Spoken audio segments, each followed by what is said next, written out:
Welcome to MSP 1337. I'm your host, Chris Johnson, a show dedicated to cybersecurity challenges, solutions, a journey together, not alone.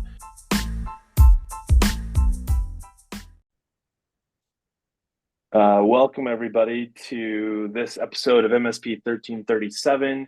It is a countdown from leaving one conference to starting another. So I am currently at PAX 8 Beyond and wanted to get a little bit of a recap on how IT Nation Secure went down last week.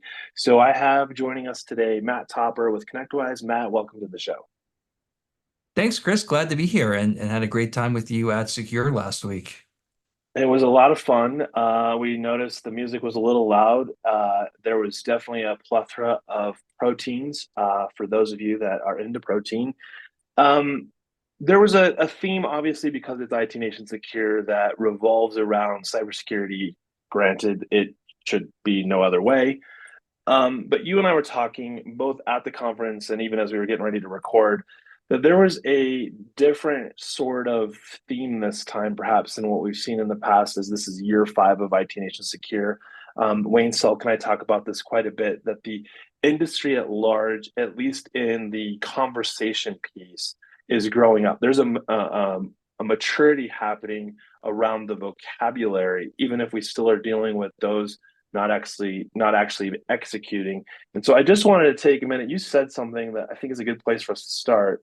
The newer MSPs, the ones that are just launching this IT services company of sorts, regardless of what the structure looks like, they're not coming into this with the naivety of what's at stake. They're coming in with an understanding and, in many cases, a pretty solid plan. Hence why they showed up to events like IT Nation Secure. Is that a fair assessment of the noobs, if you will? I would describe it as there's almost a default maturity now. So there was a time not too long ago where much of our efforts, the things that you did and things that I did out in the community, were around trying to convince MSPs and other organizations to even start taking security seriously at all, right? Dropping the Swiss Right. cheese model that internal IT can sometimes be, or managed IT can sometimes be. And now what we're seeing, and this was highlighted at the event we were just at, is organizations care about security by default. And what they're struggling with is how to get started, or some educational components, or what tools or what frameworks, or just what to do.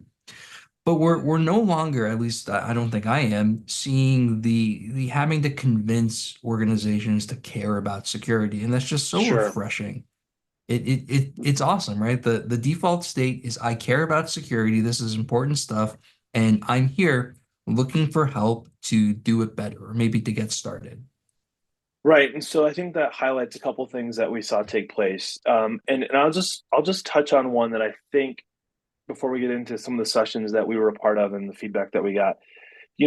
Over the last, I'm going to say 4 or 5 years, one of the challenges that I've had has been largely in the governance space, leadership buy-in. We need to make these changes to improve our cyber hygiene, and you just get the glazed look, deer in headlights. I'm not changing the way I operate, and the good news is we're seeing governance in some cases happening on their behalf. For we're no longer allowing the ignorance or just flat out negligence, like saying this will never happen to me. So things like MFA, better identity management, being forced upon in the consumer space without them having to do a whole lot. It's just happening, and they don't get to choose. And I think that's great because we're at a point where it's no longer an acceptable practice to not at least do some of the basic cyber hygiene.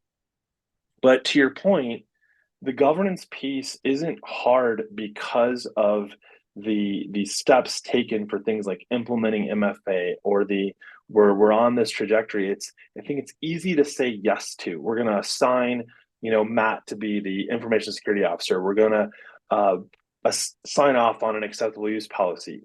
Those are the things that I think make it look like the governance component is almost trivial, when the reality is the doing of any of these things requires everybody to participate. And I think there's, to your point about where to start, there's been a disconnect between leadership saying we are going to do this and assigning it to someone in the organization, but then not giving the authority or the support needed to actually carry out those changes. It's not really becoming part of the culture. It's not part of the core values. And so they get stuck trying to check boxes. Is that, am I on the right path? Is that what you see, Matt? So nail on head, and I think we're seeing it less based on our answer from a few minutes ago. But think about if you're a tech or if you're a practitioner and you receive a directive that, hey, we need to get our security in order. Great. Okay. Here's the budget I need. I need your backing when I tell employees that they have to get this approval. I need to implement configuration changes that may seem inconvenient. And Sure. that's the real test is if when you start doing those things and asking for a budget and asking for approval to say no to things or implementing some new procedures or new technologies, it's asking, do you really mean it, organization? Right. Like, can I have the resources and authority that I need to get this done?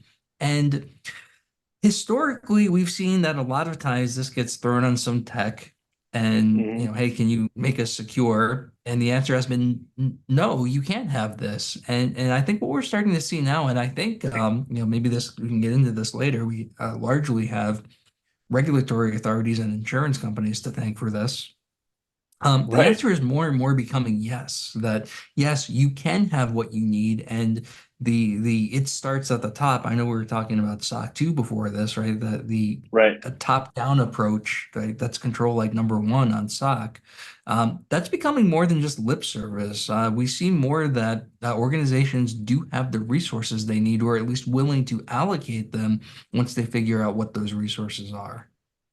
I think that you think you're also getting into a cost component that if we were to go back a few years, there was a huge expense to a lot of the tools and services needed that have really come down, in some cases even to commoditized pricing. When we talk about some of the security stacks that we're seeing out there, what used to be $20 to $30 a month per seat across the ecosystem, we're seeing in that 3 to 5 sub $10 for a layered stack that does more or less cover many of the areas that are highest risk, right? But to your point, I think we're still seeing the where I think was lacking the most in them making these decisions to move forward is I don't think security skills and awareness training was as accessible or available as it is now.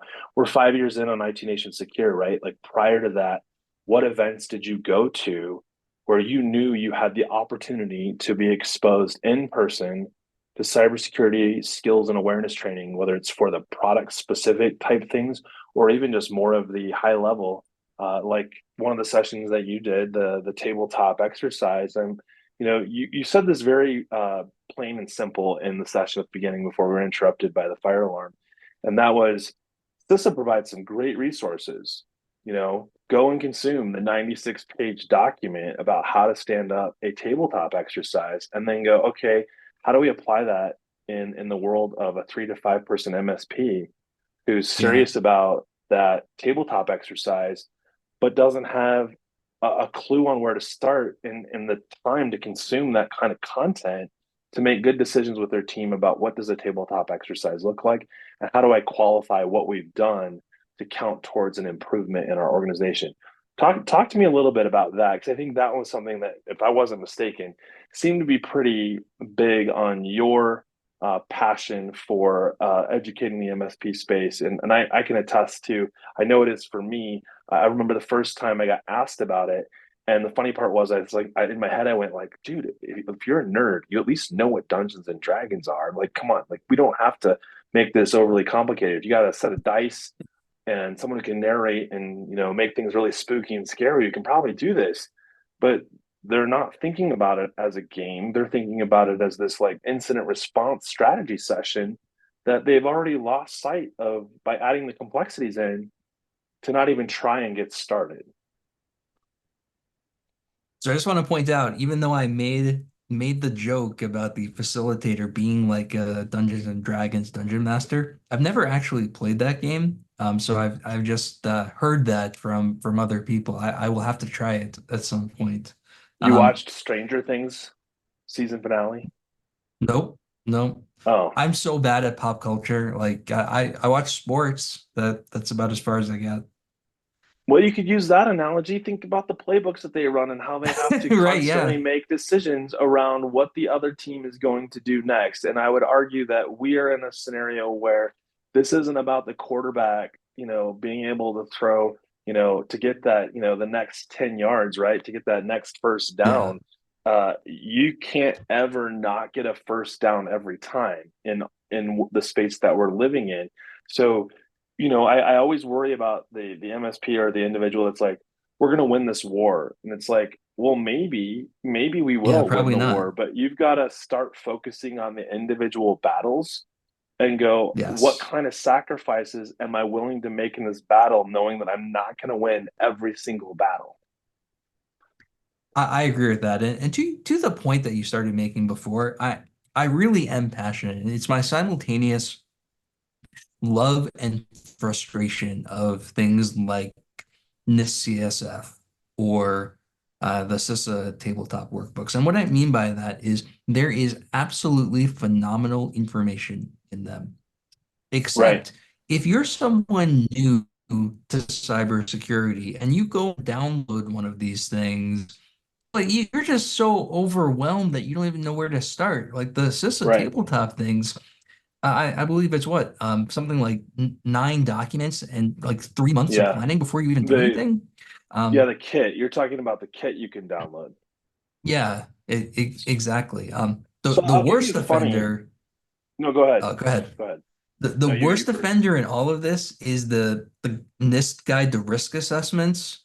Um, by the time you actually analyze a risk and think about what it might do to your organization, like actually do something productive, you've spent a month probably on different pieces Sure. and components and scales and everything. And while I get the value in that, um, 0 to 1, right? Getting Yeah. something going is so much more valuable than this mountain of paperwork that it just generates, even though it's valuable, right? I don't want to Well, take away from the value of that analysis, but it's too uh, much.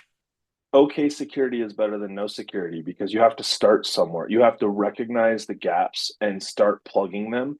And in some cases, it might be like trying to take a rag to stuff, the drain or to stuff a leaky, put the flex tape around the little hole that's popped into the pipe. Because the reality is any water getting out is still bad for the room that the water's leaking in, even if the Yeah. tape is not a permanent solution for your long-term viability as an organization. You can't do this stuff overnight. I like to going back to the tabletop in your CISA example, we've done at ChannelCon and CCF now and EMEACon, we've done some variation of a tabletop exercise with the room. And the first time that I stood it up with Sarah O'Kelly, we started going back and forth like, we just need to understand some of the basic concepts, like who are the people involved, what are the expectations for the facilitation of the exercise, what's allowed, what's not allowed. And I took the one we used the one from CISA on ransomware, and we basically used each slide was one of the days or the next thing happening to the particular example. And we just talked through it as a now what would you do in this case? We didn't spend any time like, let's go through your IR plan, let's go through your business continuity plan. This was really about like in the heat of the moment, as an organization, as a business owner, or whatever the role is that you're in, what would you do in this situation based on what you know on the information I've given you right now? It's not a lot of information, it's not a lot to go on, but what would you do? And what we found is Yeah. they all were able to participate because there was no like extra, like, oh, well, until the so and so comes back who's on call. Like, I mean, I think the number one thing we walked away with is that everybody was like, communication and responsibility matrix is more important than anything else we've talked about pre-tabletop exercises and half the stuff that would go into business continuity, IR planning, or any of these other things. What does my responsibility matrix look like? Have I tested it? And if I've tested it, how long ago was that test? How frequently should I test it? And then you get this response. Well, it's nice that some companies have the staffing to regularly on a monthly basis call all 65 of their vendors and verify that it's still in place. And I was like, dude, you at least have 3 to 5 vendors that are so critical to your organization. You had better know on a monthly, if not more frequent basis, if anything has changed. So Mhm. I think some of that stuff is the minutia that we don't talk about when we get into things like tabletop exercises that are assumed in those, like, say, the here's the kit or here's the bigger conversation of you need these things first. Is that fair? Like, there's more to it than we could just be focused on the things that build up to a tabletop exercise as the things that we're doing. And someday we hope to do a complete tabletop exercise.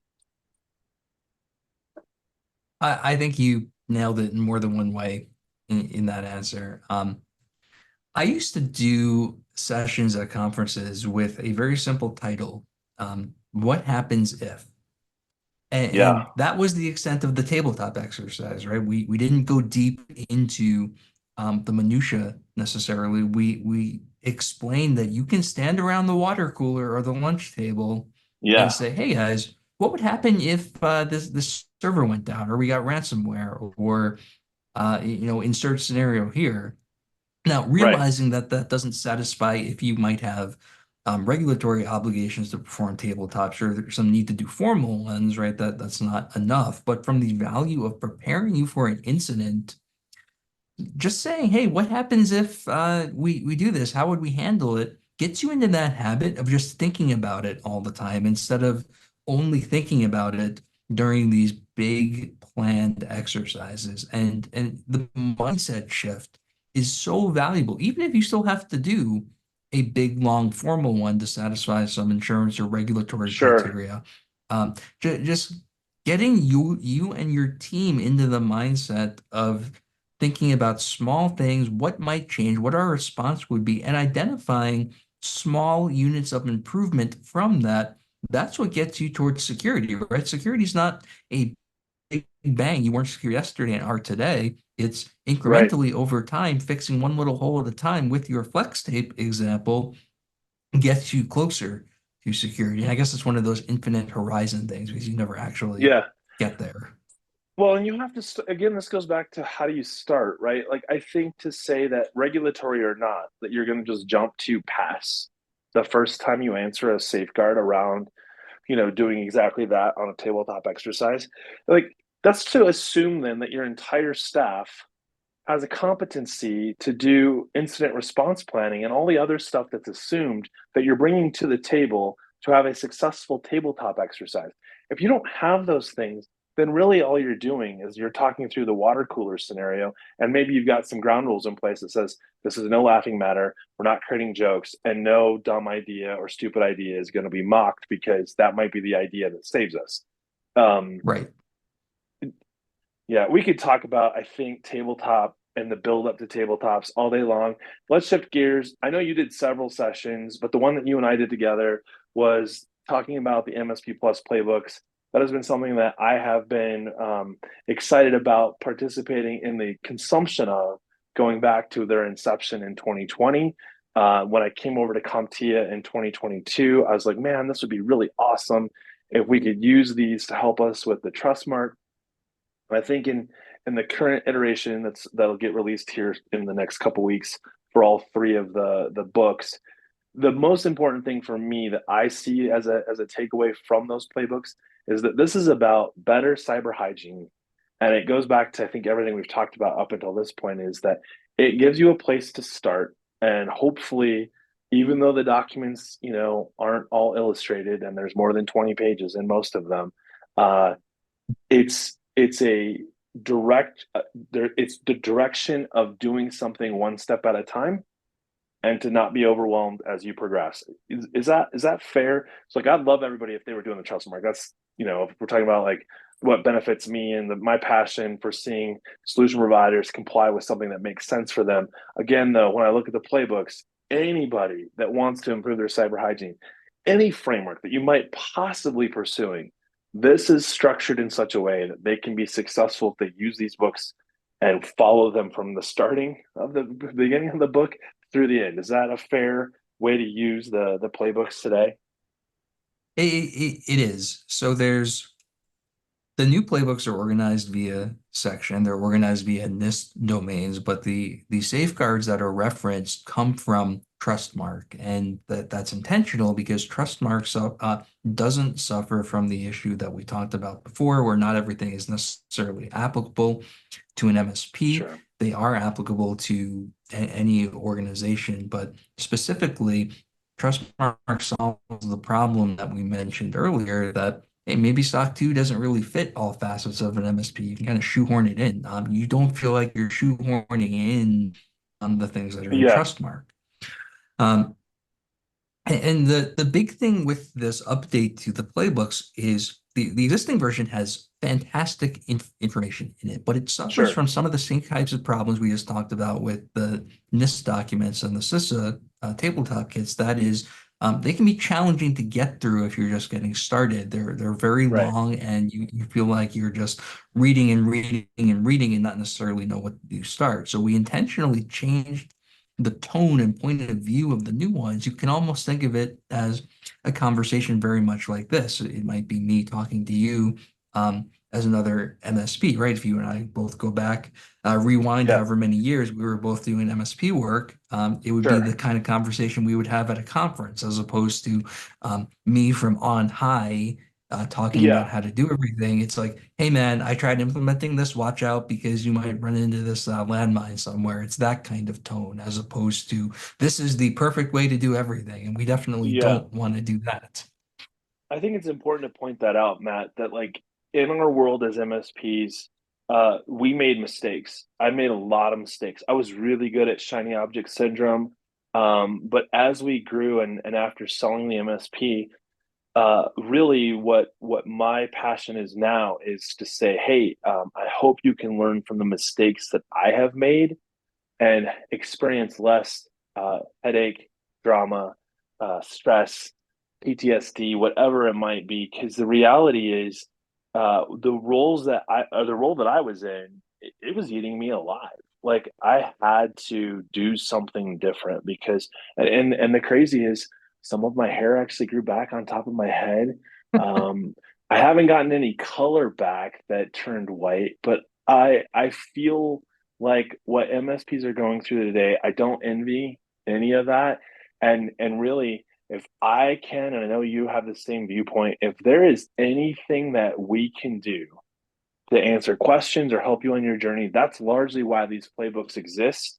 You will probably see additional guides coming out in the near future that go along with it. We could call them companion guides because I don't want to spend time dictating or telling you how to implement the right VLANs and firewall rules for your organization. That's kind of up to you, but that doesn't mean if you're a Sophos firewall or Barracuda or fill in the blank, that there couldn't be a specific companion guide that helps you be successful and still aligns with the trust mark or a specific set of safeguards that are beneficial to you in your cyber hygiene journey.